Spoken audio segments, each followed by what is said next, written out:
व्यासाय भवनाशाय श्रीशाय गुणराशये हृद्याय शुद्धविद्याय मध्वाय च नमो नमः। नारायणाय परिपूर्णगुणार्णवाय विश्वोदयस्थितिलयो नियतिप्रदाय ज्ञानप्रदाय विबुधासुरसौख्यदुःखसत्कारणाय वितताय नमो नमस्ते। श्रीगुरुभ्यो नमः। हरि ओಂ। ಹಿಂದಿನ ಪಾಠದಲ್ಲಿ ನಾವು ಕಂಡಂತೆ ದ್ರುಪದ ರಾಜನ ಮಗಳಾದಂತಹ ದ್ರೌಪದಿಗೂ ಮತ್ತು ಪಾಂಡವರಿಗೂ ವೈಭವದ ವಿವಾಹವಾಗುತ್ತೆ. ಆ ಸಂದರ್ಭದಲ್ಲಿ ಶ್ರೀಕೃಷ್ಣ ಪರಮಾತ್ಮ ಬಂದು ಆ ಪಾಂಡವರಿಗೆ ಮತ್ತು ದ್ರೌಪದಿಗೆ ಅತ್ಯಂತ ಶ್ರೇಷ್ಠವಾದಂತಹ ಆಭರಣಗಳನ್ನ, ಉಡುಗೊರೆಗಳನ್ನ ಕೊಡ್ತಾ ಇದ್ದಾನೆ. ಜೊತೆಗೆ ಸಾವಿರಾರು ದಾಸಿಯರನ್ನ ಕೊಡ್ತಾ ಇದ್ದಾನೆ. ಜೊತೆಗೆ ದ್ರುಪದ ಮಹಾರಾಜರು ಕೂಡ ತಮ್ಮ ಮಗಳಾದಂತಹ ದ್ರೌಪದಿ ದೇವಿಯರಿಗೆ ಮತ್ತು ಪಾಂಡವರಿಗೆ ವಿಶಿಷ್ಟವಾದಂತಹ ಆಭರಣಗಳನ್ನ, ದಾಸಿಯರನ್ನ, ಆನೆಗಳನ್ನ, ಕುದುರೆಗಳನ್ನ, ಸೈನಿಕರನ್ನ ಎಲ್ಲರನ್ನು ಕೂಡ ಕೊಡ್ತಾ ಇದ್ದಾರೆ ಅಂತ ಇಷ್ಟು ವಿಚಾರ ಆಗಿತ್ತು. ಅದಾದ ಮೇಲೆ ಒಂದು ಸಲ ಕೌರವರೆಲ್ಲರೂ ಕೂಡ ಜಯದ್ರಥ, ಭೂರಿಶ್ರವ ಮತ್ತು ಕರ್ಣರೊಂದಿಗೆ ಸೇರಿಕೊಂಡು ಪಾಂಚಾಲ ರಾಜನ ಮೇಲೆ ಆಕ್ರಮಣವನ್ನು ಮಾಡಿದರು, ದ್ರುಪದನ ಮೇಲೆ ಅಂತ ಇಷ್ಟು ವಿಚಾರ ಆಗಿತ್ತು. ಇಂದು 167ನೇ ಶ್ಲೋಕದಿಂದಾಗಿ ಪ್ರಾರಂಭ. ತೈರರ್ದಿತೆ ಸ್ವಪುರ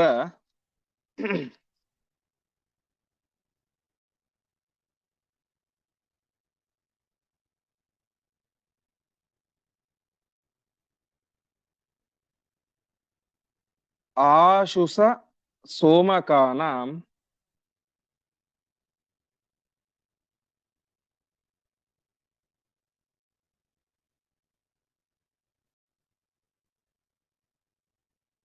ರಾಜಾ ಸುತೈಃ ಸಹ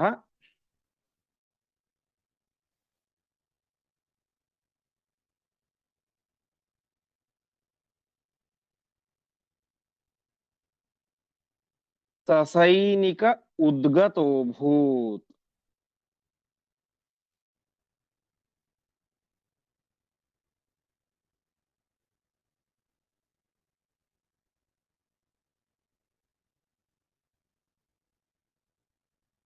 ತೇಷಾಂ ಚ ತಸ್ಯ ಚ ಬಭೂವ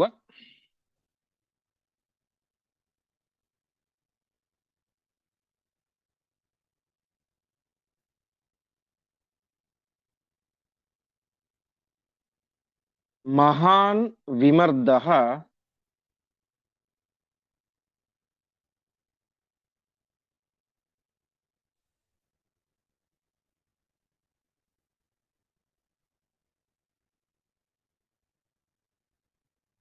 ಪುತ್ರೌ ಚ ತಸ್ಯ ನಿಹತೌ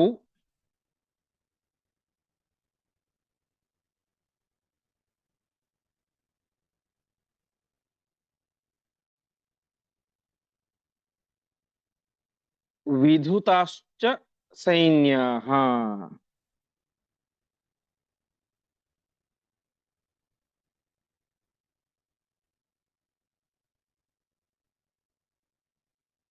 ಪದಚ್ಛೇದ.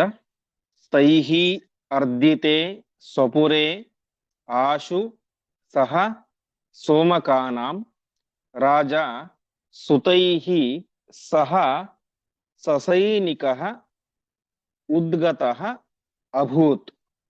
ತೇಷಾಂ ಚ ತಸ್ಯ ಚ ಬಭೂವ ಮಹಾನ್ ವಿಮರ್ದಃ ಪುತ್ರೌ ಚ ತಸ್ಯ ನಿಹತೌ ವಿಧುತಾಃ ಚ ಸೇನಾಃ.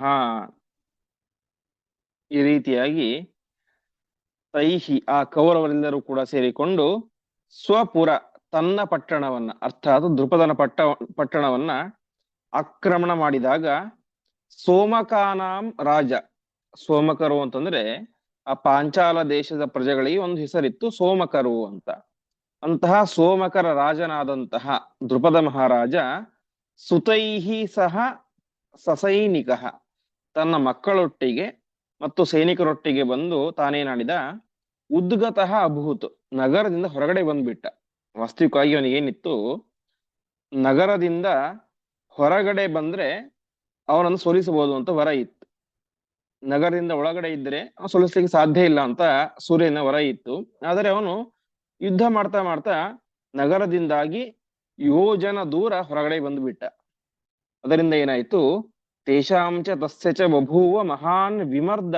ವಿಮರ್ದ ಅಂದ್ರೆ ಯುದ್ಧ. ಆ ಪಾಂಚಾಲ ದೇಶದ ಸೈನಿಕರಿಗೆ ಮತ್ತು ಕೌರವರಿಗೆ ಮಹಾನ್ ವಿಮರ್ದ, ಭಾರಿ ದೊಡ್ಡ ಯುದ್ಧ ಆಯಿತು. ಆ ಯುದ್ಧದಲ್ಲಿ ದೃಪದನ ಪುತ್ರೌ ನಿಹತೌ, ಇಬ್ಬರು ಮಕ್ಕಳಿದ್ರು, ಗಂಡು ಮಕ್ಕಳಿದ್ರು. ಅವರು ಸತ್ತು ಹೋಗಿ ಬಿಟ್ಟರು, ಯುದ್ಧದಲ್ಲಿ ಹತರಾದರು. ಅಷ್ಟು ಮಾತ್ರ ಅಲ್ಲ, ಸೇನಾಹ ವಿದುತಃ, ಅಪಾರ ಸೈನ್ಯವು ಕೂಡ ನಾಶವಾಯಿತು. ಹೀಗೆ ಆ ದೃಪದನಿಗೆ ಮತ್ತು ಕೌರವರಿಗೆ ನಡೆದಂತ ಯುದ್ಧದಲ್ಲಿ ದೃಪದನ ಇಬ್ಬರು ಮಕ್ಕಳು ಸತ್ತು ಹೋದರು.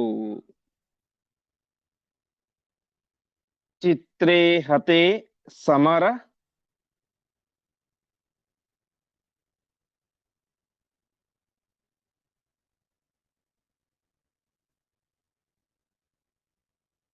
ಆಶು ಸಚಿತ್ರಕೇತೌ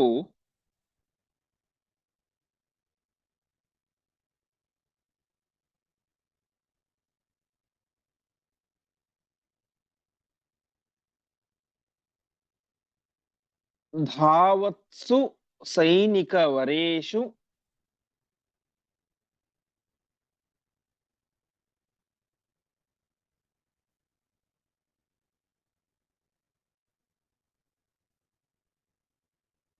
ಚ ಪಾರ್ಷತಸ್ಯ.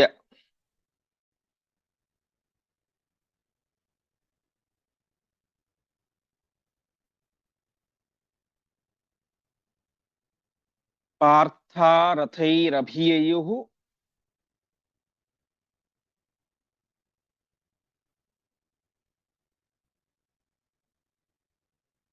ಧೃತಚಾಪಬಾಣಾಃ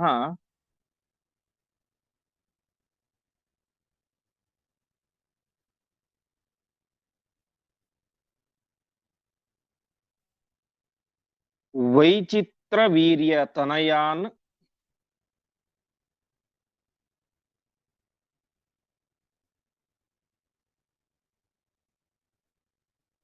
ರವಿಸೂನುಯುಕ್ತಾನ್.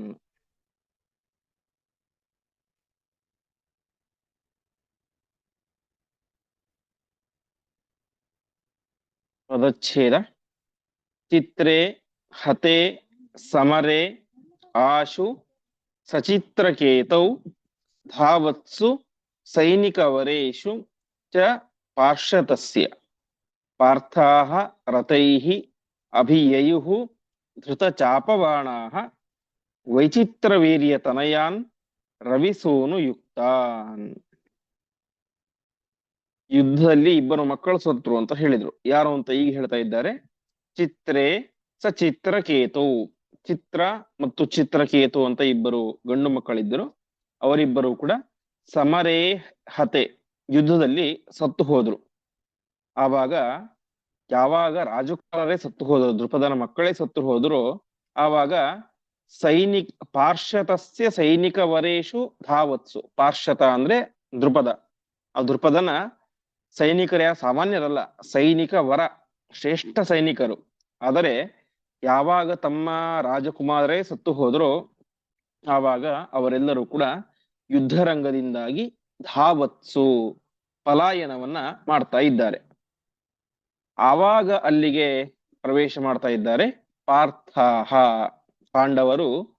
ರಥೈಹಿ, ರಥದಲ್ಲಿ ಕುಳಿತುಕೊಂಡು, ಧೃತ ಚಾಪಬಾಣಾಹ, ಬಿಲ್ಲು ಬಾಣಗಳನ್ನು ಹಿಡಿದುಕೊಂಡು, ರವಿಸೂನು ಯುಕ್ತಾನ್ ವೈಚಿತ್ರ ವೀರ್ಯಾನ್ ಅಭಿಯುಹು. ರವಿಸೂನು ಅಂದ್ರೆ ಸೂರ್ಯಪುತ್ರನಾದಂತಹ ಕರ್ಣನೊಂದಿಗೆ ಕೂಡಿದಂತಹ ವೈಚಿತ್ರ ವೀರ್ಯತನಯಾನ್, ಕೌರವರ ಮೇಲೆ ಆಕ್ರಮಣವನ್ನ ಮಾಡಿದರು ಅಂತ. ಒಟ್ಟು ತಾತ್ಪರ್ಯ ಇಷ್ಟು.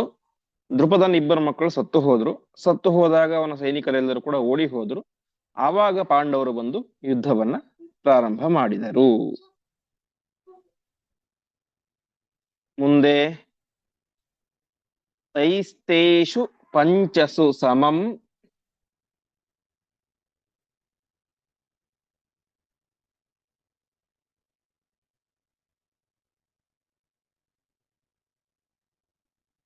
प्रतियोधयत्सु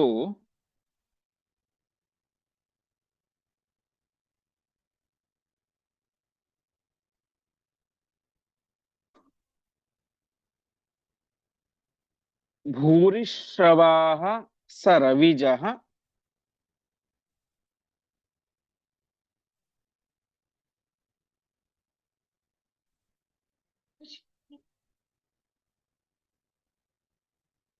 विरथं चकार।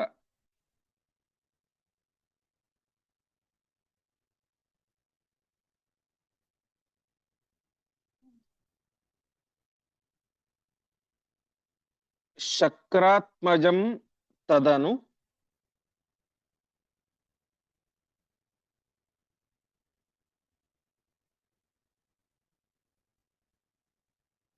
पर्वत सन्निकाशं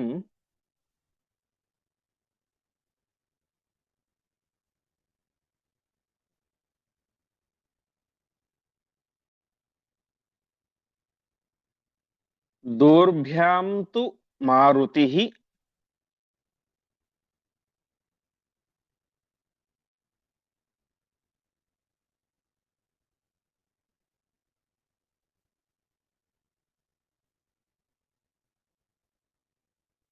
उरुं तरुमुद्बबर्ह।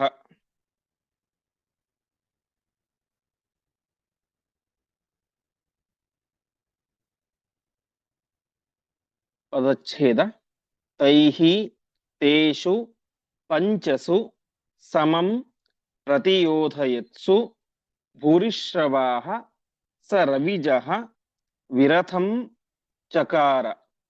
शक्रात्मदं तदनु पर्वतसन्निकाशं दोर्भ्यां तु मारुतिः उरुं तरुम् उद्बबर्ह। ಹೀಗೆ ಕೌರವರು ಪಂಚಸು ಸಮಂ 5 ಜನರೊಟ್ಟಿಗೆ ಸೇರಿಕೊಂಡು ಯುದ್ಧವನ್ನು ಮಾಡ್ತಾ ಇದ್ದಾರೆ. ಅರ್ಥಾತ್ ಭೀಮಸೇನ, ಅರ್ಜುನ, ಯುಧಿಷ್ಠಿರ, ನಕುಲ, ಸಹದೇವ ಇವರೊಟ್ಟಿಗೆ ಯುದ್ಧವನ್ನು ಮಾಡ್ತಾ ಇದ್ದಾರೆ. ಆವಾಗ ಭೂರಿಶ್ರವಾಹ ಸ ರವಿಜಃ, ಭೂರಿಶ್ರವ ಮತ್ತು ರವಿಜ, ರವಿಜ ಅಂತಂದ್ರೆ ಕರ್ಣ, ಭೂರಿಶ್ರವ ಮತ್ತು ಕರ್ಣ ಸೇರಿಕೊಂಡು ಏನ್ ಮಾಡಿದ್ರು, ಶಕ್ರಾತ್ಮಜಂ ವಿರತಂ ಚಕಾರ. ಶಕ್ರಾತ್ಮಜ ಅಂದ್ರೆ ಅರ್ಜುನ, ಅರ್ಜುನನನ್ನ ವಿರಥನನ್ನಾಗಿ ಮಾಡಿದರು, ಅರ್ಥಾತ್ ಅವನ ರಥವನ್ನ ನಾಶ ಮಾಡಿದರು. ಆ ಸಂದರ್ಭದಲ್ಲಿ ಮಾರುತಿ ಭೀಮಸೇನ ದೇವರು ಪರ್ವತ ಸನ್ನಿಕಾಶಂ, ಪರ್ವತದಷ್ಟು ದೊಡ್ಡದಾದಂತಹ ತರುಂ ಉದ್ಭವರಹ, ದೊಡ್ಡ ಮರವನ್ನ ಕಿತ್ತಿ ಕೈಯಲ್ಲಿ ಹಿಡಿದುಕೊಂಡ್ರು ಅಂತ. ಅಂದ್ರೆ ಒಟ್ಟು ಇಲ್ಲಿ ಆ ಆ ಕೌರವರು ಪಾಂಡವರೊಟ್ಟಿಗೆ ಯುದ್ಧವನ್ನು ಮಾಡ್ತಾ ಇದ್ದಾರೆ. ಆವಾಗ ಆ ಕೌರವರ ಪಾಳಯದಲ್ಲಿ ಇದ್ದಂತಹ ಭೂರಿಶ್ರವ ಮತ್ತು ಕರ್ಣ ಇಬ್ಬರೂ ಕೂಡ ಸೇರಿಕೊಂಡು ಅರ್ಜುನನ ರಥವನ್ನು ನಾಶ ಮಾಡಿದರು. ಆವಾಗ ಅವನ ಸಹಾಯಕ್ಕೆ ಅಂತ ಭೀಮಸೇನ ದೇವರು ಪರ್ವತದಷ್ಟು ದೊಡ್ಡದಾದಂತಹ ಒಂದು ಮರವನ್ನ ಕೈಯಲ್ಲಿ ಎತ್ತಿಕೊಂಡು ಅಲ್ಲಿಗೆ ಬಂದರು ಅಂತ. ಮುಂದೆ ಆಯಾಂತಮೀಕ್ಷತರು ಹಸ್ತಂ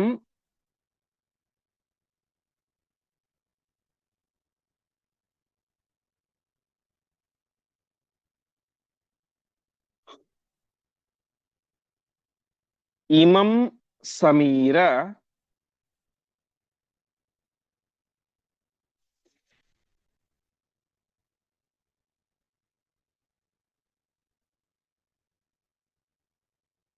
ಸೂನುಂ ಸುಯೋಧನ ಮುಖಾಹ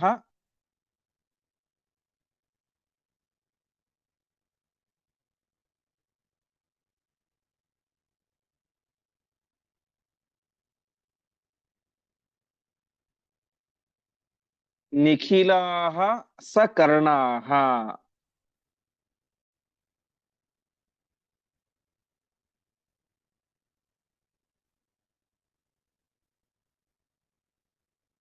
ಭೂರಿಶ್ರವಾಹ ಶಕುನಿ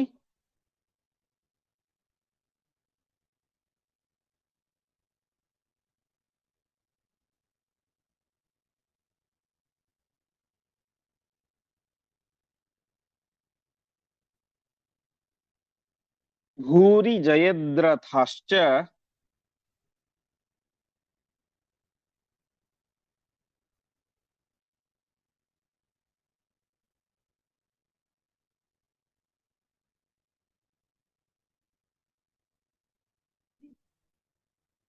ಸರ್ವೇಪಿ ದುದ್ರುವುರಥೋ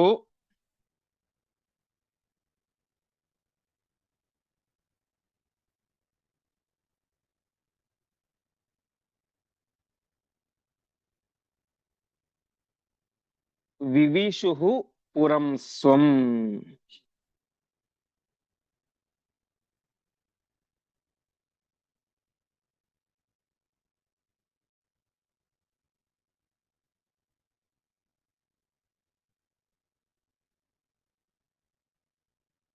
ಪದಚ್ಛೇದ. ಆಯಾಂತಂ ಈಕ್ಷ್ಯ ತರುಹಸ್ತಂ ಇಮಂ ಸಮೀರಸೂನುಂ ಸುಯೋಧನ ಮುಖಾಃ ನಿಖಿಲಾಃ ಸಕರ್ಣಾಃ ಭೂರಿಶ್ರವಾಃ ಶಕುನಿ ಭೂರಿ ಜಯದ್ರಥಾಃ ಚ ಸರ್ವೇ ಅಪಿ ದುದ್ರುವುಃ ಅಥ ವಿವಿಶುಃ ಪುರಂ ಸ್ವಂ. ಆಯಾಂತಂ ಸಮೀರ ಸೋನು. ಸಮೀರ ಸೋನು ವಾಯುಪುತ್ರನಾದಂತಹ ಭೀಮಸೇನ ದೇವರು ತರುಹಸ್ತ ಕೈಯಲ್ಲಿ ವರವನ್ನು ಹಿಡಿದುಕೊಂಡು ಬರ್ತಾ ಇದ್ದಾರೆ.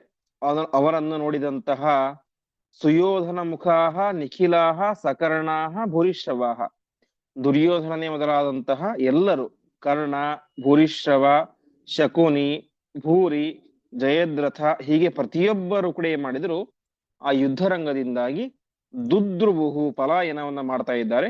ಅಷ್ಟು ಮಾತ್ರ ಅಲ್ಲ, ಸ್ವಂ ವಿವಿಶುಹು, ಎಲ್ಲರೂ ಕೂಡ ತಮ್ಮ ತಮ್ಮ ಪಟ್ಟಣಕ್ಕೆ, ನಗರಗಳಿಗೆ ಹೋಗಿಬಿಟ್ರು ಅಂತ. ಹೀಗೆ ಭೀಮಸೇನ ದೇವರು ಅರ್ಜುನನನ್ನು ರಕ್ಷಣೆ ಮಾಡಿ ಸಮಸ್ತ ಕೌರವರ ಸೈನ್ಯವನ್ನು ಕೂಡ ಓಡಿಸ್ತಾ ಇದ್ದಾರೆ.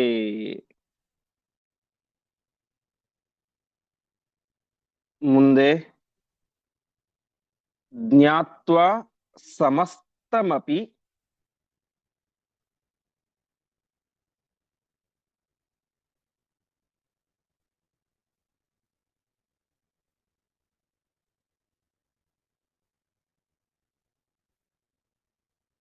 ತದ್ವಿದುರೋಗ್ರಜಂ ಸ್ವಂ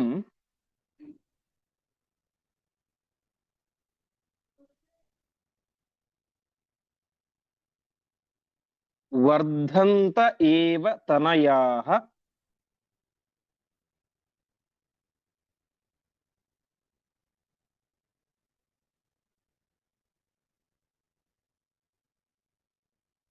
ಭವತೋ ನರೇಂದ್ರ.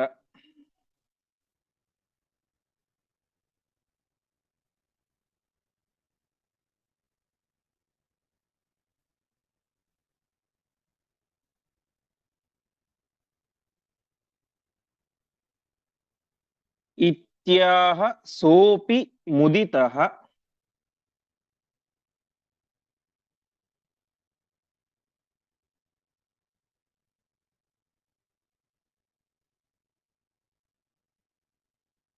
ಸ್ವಸುತೇನ ಕೃಷ್ಣ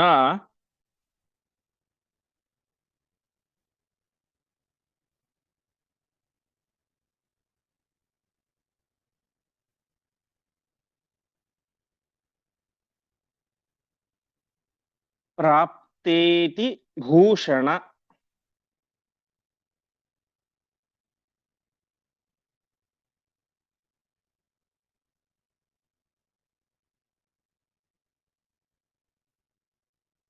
ವರಾಣ್ಯದಿಶಚ್ಚ ವಾಸಃ.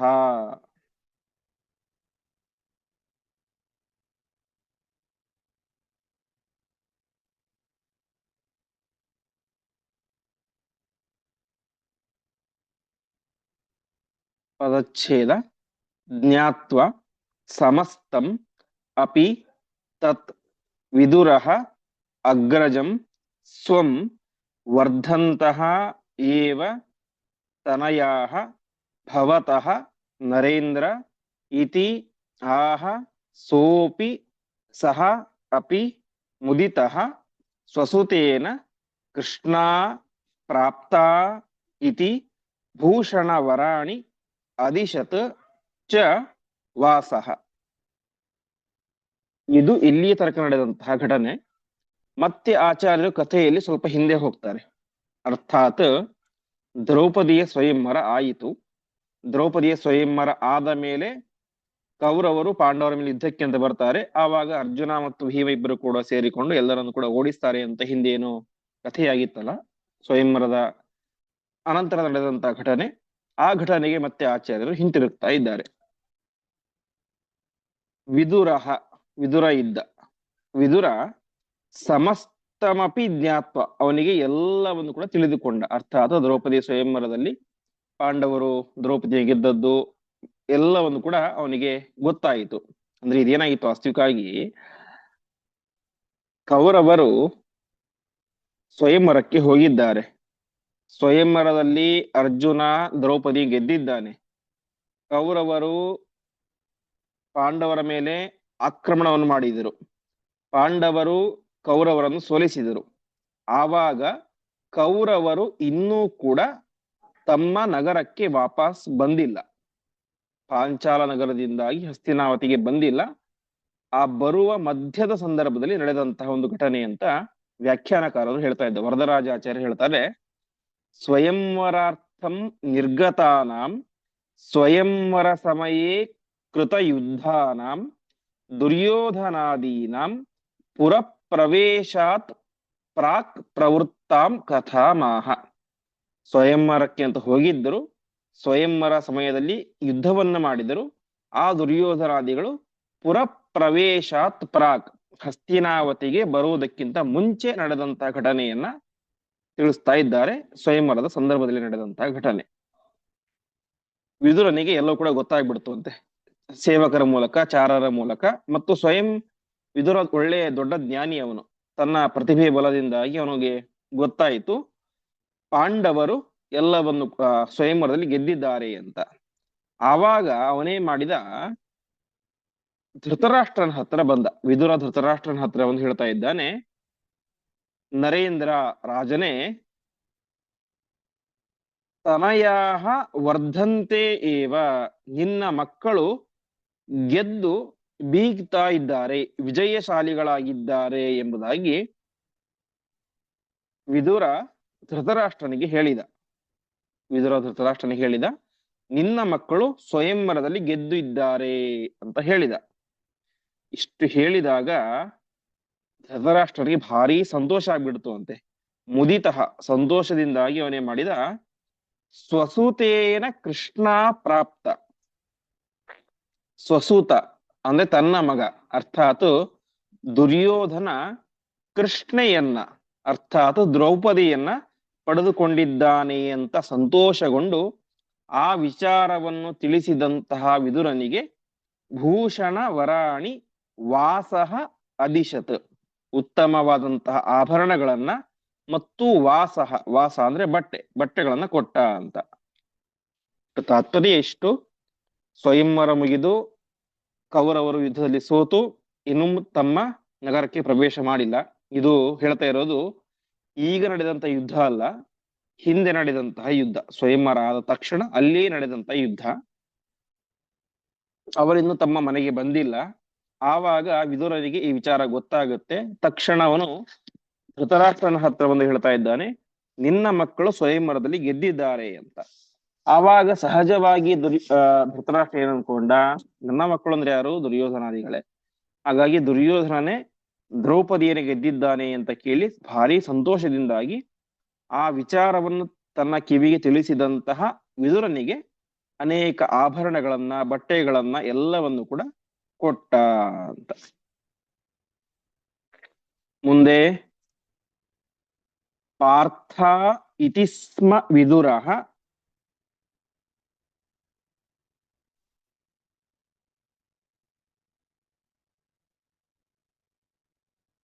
ಅವದದಾಶು ಸೋಪಿ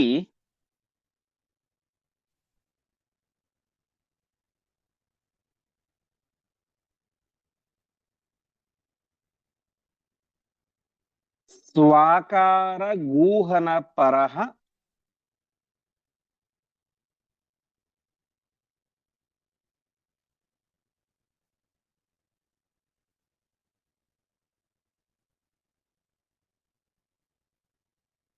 ಯದಿ ತರ್ಹ್ಯತೀವ.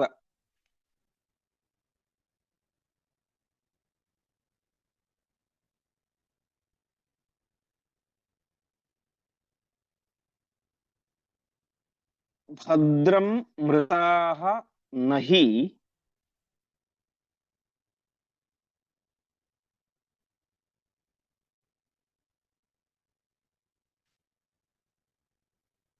ವೃಥಾ ಸಹಿತಾಸ್ಮ ಪಾರ್ಥಾಃ.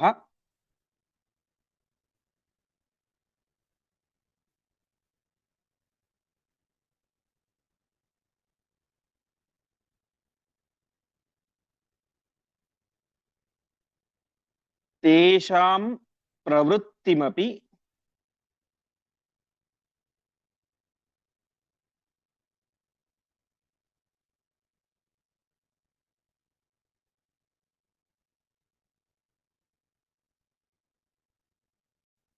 ಮೇ ವದ ಸರ್ವಶಸ್ತ್ವಂ.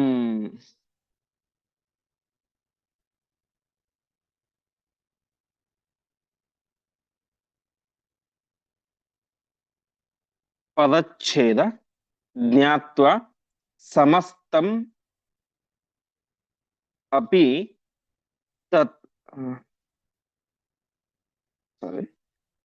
ಪಾರ್ಥಾಃ ಇತಿ ಸ್ಮ ವಿದುರಃ ಅವದತ್ ಆಶು ಸಹ ಅಪಿ ಸ್ವಾಕಾರಗೂಹನ ಪರಃ ಯದಿ ತರ್ಹಿ ಅತೀವ ಭದ್ರಂ ಮೃತಾಃ ನ ಹಿ ವೃಥಾ ಸಹಿತಾಃ ಸ್ಮ ಪಾರ್ಥಾಃ ತೇಷಾಂ ಪ್ರವೃತ್ತಿಂ ಅಪಿ ಮೇ ವದ ಸರ್ವಶಃ ತ್ವಂ. ನಿನ್ನ ಮಕ್ಕಳು ಗೆದ್ದಿದ್ದಾರೆ ಅಂತ ಹೇಳಿದ ತಕ್ಷಣ ಭಾರಿ ಆನಂದ ಆಗ್ಬಿಡ್ತು. ಮುಂದೆ ಹೇಳ್ತಾನೆ ಪಾರ್ಥಾಹ, ಪಾಂಡವರು ಗೆದ್ದರು ಅಂತ ಹೇಳ್ತಾನೆ. ಆವಾಗ ವಿದುರನಿ ಧೃತರಾಷ್ಟ್ರನಿಗೆ ಆ ಮಾತನ್ನ ಅರಗಿಸಿಕೊಳ್ಳಿಕ್ಕೆ ಆಗೋದಿಲ್ಲ. ಯಾಕೆಂದ್ರೆ ಅವನ ಪಾಲಿಗೆ ಪಾಂಡವರು ಸತ್ತು ಬೂದಿಯಾಗಿ ಹೋಗಿಬಿಟ್ಟಿದ್ದಾರೆ. ವರ್ಷ ಆಗಿದೆ. ಅಂತಹದರಲ್ಲಿ ಆ ಪಾಂಡವರು ಬದುಕಿದ್ದಾರೆ ಎನ್ನುವಂತ ವಿಚಾರವೇನೇ ಅರಗಿಸಿಕೊಳ್ಳಲಿಕ್ಕೆ ಆಗದಂತ ವಿಚಾರ. ತತ್ರಾಪಿ ಅವರು ದ್ರೌಪದಿಯ ಗೆದ್ದಿದ್ದಾರೆ ಅಂದ್ರೆ ಇನ್ನೂ ದೊಡ್ಡ ಕಷ್ಟದ ವಿಚಾರ. ಹಾಗಾಗಿ ಅದನ್ನು ಕೇಳಿದ ತಕ್ಷಣ ಅವನಿಗೆ ಭಾರಿ ಕಸಿ ಬಿಸಿ, ದುಃಖ, ಬೇಸರ, ಸಿಟ್ಟು ಎಲ್ಲ ಕೂಡ ಒಂದೇ ಸಲಕ್ಕೆ ಬಂತು. ಹಾಗಿದ್ದರೂ ಕೂಡ ಸ್ವಾಕಾರ ಗೂಹನ ಪರಹ, ಆಕಾರ ಅಂದ್ರೆ ಮನಸ್ಸಿನ ಭಾವನೆ, ಅದನ್ನ ಗೂಹನ ಪರಹ ಮುಚ್ಚಿಟ್ಟುಕೊಂಡ. ಸಾಮಾನ್ಯವಾಗಿ ಮನಸ್ಸಿನಲ್ಲಿ ಏನೇ ಬಂದ್ರೂ ಅದರ ಮುಖದಲ್ಲಿ ಅಭಿವ್ಯಕ್ತ ಆಗುತ್ತೆ. ಆದರೆ ಮುಖದಲ್ಲಿ ತನಗೆ ಬೇಸರ ಆಗಿದೆ, ಸಿಟ್ಟು ಬಂದಿದೆ, ಇನ್ನೊಂದಿನ ಆಗಿದೆ ಅಂತ ವಿದುರನಿಗೆ ಗೊತ್ತಾಗ್ಬಿಟ್ರೆ ತನ್ನ ಬಗ್ಗೆ ವಿದುರನಿಗೆ ಕೆಟ್ಟ ಭಾವನೆ ಬರುತ್ತೆ. ವಿದುರನಿಗೆ ಗೊತ್ತೇ ಇದೆ ಧೃತರಾಷ್ಟ್ರ ಎಂತವನು ಅಂತ, ಹಾಗಾಗಿ ಅವನು ಈ ರೀತಿಯಾಗಿ ಹೇಳಿದ್ದು. ಹಾಗಿದ್ದರೂ ಕೂಡ ತನ್ನ ಮನಸ್ಸಿನ ದುಷ್ಟ ಚಿಂತನೆಯನ್ನ ಮುಚ್ಚಿಕೊಳ್ಳಬೇಕು ಅಂತ, ಅದು ಬೇರೆಯವರಿಗೆ ಗೊತ್ತಾಗಬಾರದು ಅಂತ ಸ್ವಾಕಾರ ಗೂಹನ ಪರಹ, ತನ್ನ ಮನಸ್ಸಿನ ಕೆಟ್ಟ ಒಂದು ಚಿಂತನೆಯನ್ನ ಮುಚ್ಚಿಟ್ಟುಕೊಳ್ತಾ ಅವನು ಹೇಳ್ತಾನೆ, ಆ ಅತೀವ ಭದ್ರಂ, ತುಂಬಾ ಒಳ್ಳೇದಾಯ್ತು ಅಂತ. ತನ್ನ ಮಗನಿಗೆ ಸಿಕ್ಕಾಗ ಒಳ್ಳೇದಾಯ್ತು ಅಂತ ಹೇಳಿದ್ದ. ಆದ್ರೆ ಈಗ ವಾಸ್ತವಿಕವಾಗಿ ತುಂಬಾ ಬೇಜಾರಾಗ್ತಾ ಇದೆ. ಆದ್ರೂ ಕೂಡ ಹೇಳ್ತಾ ಇದ್ದಾನೆ ಅತೀವ ಭದ್ರ, ತುಂಬಾ ಒಳ್ಳೇದಾಯ್ತು. ಪೃಥಾ ಸಹಿತಾಹ ಪಾರ್ಥಾಹ ನಹಿ ಮೃತಾಹ. ಓ, ಹಾಗಾದ್ರೆ ಕುಂತಿ ಮತ್ತು ಪಾಂಡವರು ಯಾರು ಸತ್ತಿಲ್ವಾ? ತುಂಬಾ ಒಳ್ಳೇದಾಯಿತು. ಹಾಗಾದ್ರೆ ತೇಷಾಂ ಪ್ರವೃತ್ತಿಮಪಿ ಸರ್ವಶಃ ಮೇವದ, ಅವರ ಪ್ರವೃತ್ತಿ ಅಂದ್ರೆ ಅವರ ಎಲ್ಲ ಕಥೆಯನ್ನು ಕೂಡ, ಇಷ್ಟು 1 ವರ್ಷ ಆಗಿದೆ, ಏನಾಯ್ತು ಏನಿಲ್ಲ ಅಂತ ಅವರ ಎಲ್ಲ ಕಥೆಯನ್ನು ಕೂಡ ನೀನು ನನಗೆ ಸರ್ವಶಃ ವದ, ಪೂರ್ತಿಯಾಗಿ ಹೇಳು ಎಂಬುದಾಗಿ ವಿದುರನಿಗೆ ಧೃತರಾಷ್ಟ್ರ ಹೇಳಿದ ಅಂತ. ಈ ರೀತಿಯಾಗಿ ಆಚಾರ್ಯರು ಆ ಒಂದು ಯುದ್ಧದ ಸಂದರ್ಭ ಮತ್ತು ಮೊದಲ ಬಾರಿ ಯುದ್ಧ ಆದ ಮೇಲೆ ಏನು ಘಟನೆ ನಡೆಯಿತು ಎನ್ನುವಂತ ವಿಚಾರವನ್ನ ತಿಳಿಸ್ತಾ ಇದ್ದಾರೆ. ಮುಂದೆ ಇತ್ಯುಕ್ತ ಆಹ ವಿದುರಃ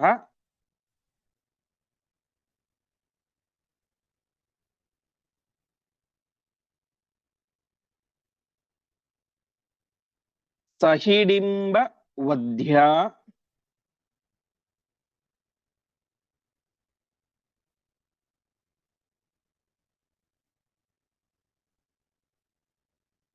ಪೂರ್ವಾಂ ಪ್ರವೃತ್ತಿಂ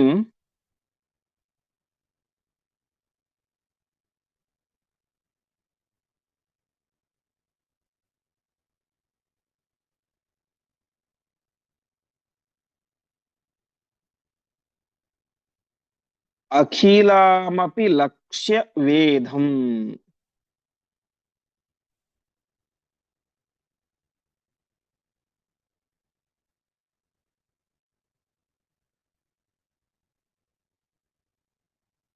ಉದ್ವಾಹಮಪ್ಯಥ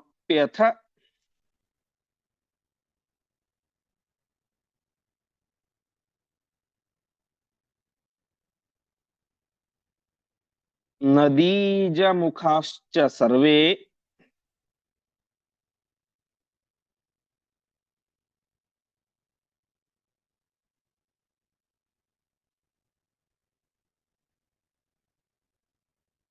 ತುಷ್ಟಾ ಬಭೂವುರಪಿ.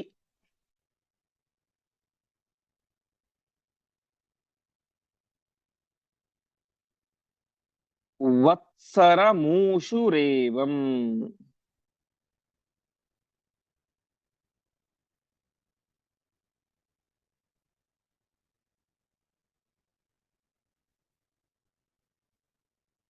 ಪದಚ್ಛೇದ.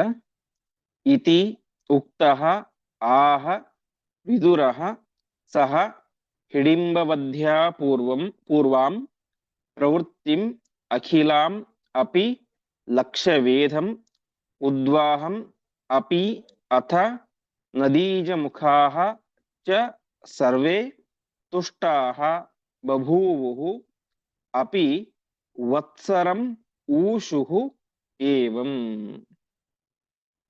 ಧೃತರಾಷ್ಟ್ರ ಹೀಗೆ ಹೇಳಿದಾಗ, ಎಲ್ಲವನ್ನು ಕೂಡ ಹೇಳು ಅಂತ ಹೇಳಿದಾಗ, ವಿದುರ ಹಿಡಿಂಬವಧ್ಯಾ ಪೂರ್ವಂ, ಹಿಡಿಂಬ ವಧೆಯಿಂದಾಗಿ ಪ್ರಾರಂಭ ಮಾಡಿ ಎಲ್ಲ ಕಥೆಯನ್ನು ಕೂಡ, ಬಕಾಸುರನ ವಧೆ, ಎಲ್ಲ ವಧೆ ಮತ್ತು ಲಕ್ಷ್ಯ ವೇದದ ಪ್ರಸಂಗ, ಈ ರೀತಿಯಾಗಿ ಎಲ್ಲ, ಉದ್ವಾಹ ಅಂದ್ರೆ ಮದುವೆ, ದ್ರೌಪದಿ ವಿವಾಹ, ಹೀಗೆ ಲಕ್ಷ್ಯ ವೇದ ಮತ್ತು ದ್ರೌಪದಿಯೊಟ್ಟಿಗೆ ವಿವಾಹ ಮೊದಲಾದಂತ ಎಲ್ಲ ಕಥೆಗಳ, ಪಾಂಡವರ ಜೀವನದ ಪ್ರತಿಯೊಂದು ಕಥೆಯನ್ನು ಕೂಡ ಅವನು ಧೃತರಾಷ್ಟ್ರನಿಗೆ ತಿಳಿಸಿದ.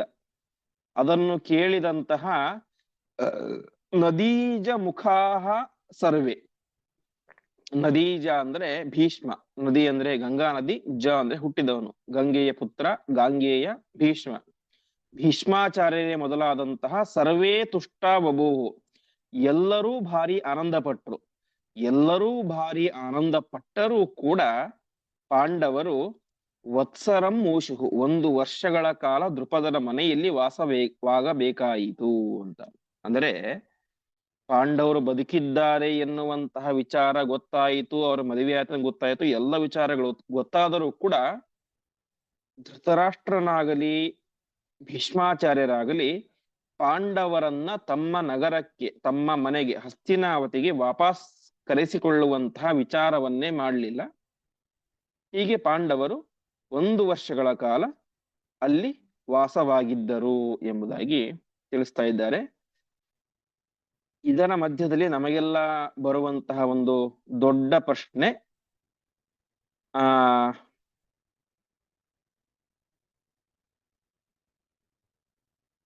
ಒಂದೇ ನಿಮಿಷ. ಪಾಂಡವರು ಬದುಕಿದ್ದಾರೆ ಎನ್ನುವಂತ ವಿಚಾರ ಕೌರವರಿಗೆ ಯಾವಾಗ ಗೊತ್ತಾಯಿತು ಅಂತ. ಅದಕ್ಕೆ ಆಚಾರ್ಯರು ವಾಸ್ತವಿಕವಾಗಿ ಅದನ್ನ ಇಲ್ಲಿ ತಿಳಿಸಿಲ್ಲ.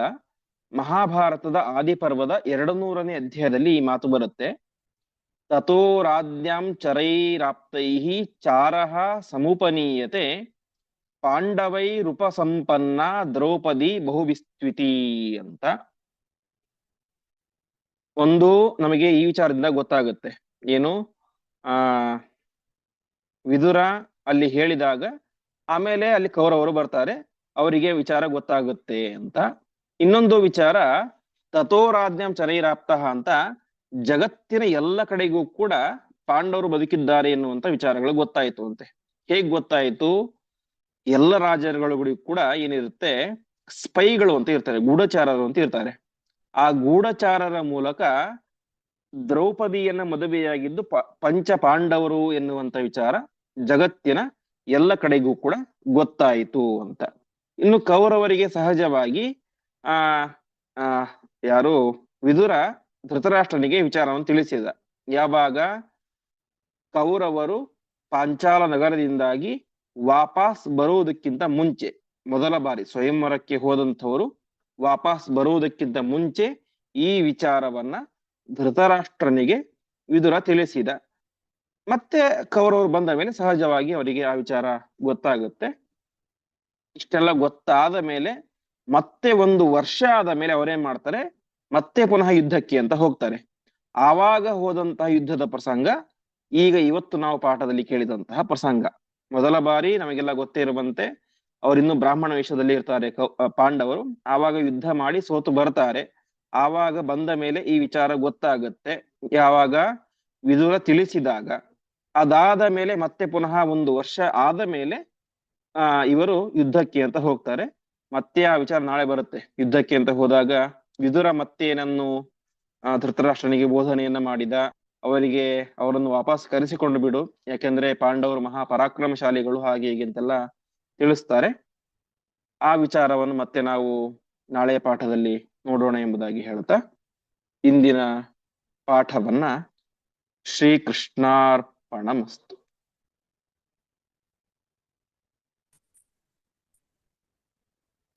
ನಮಸ್ತೆ ಗುರು.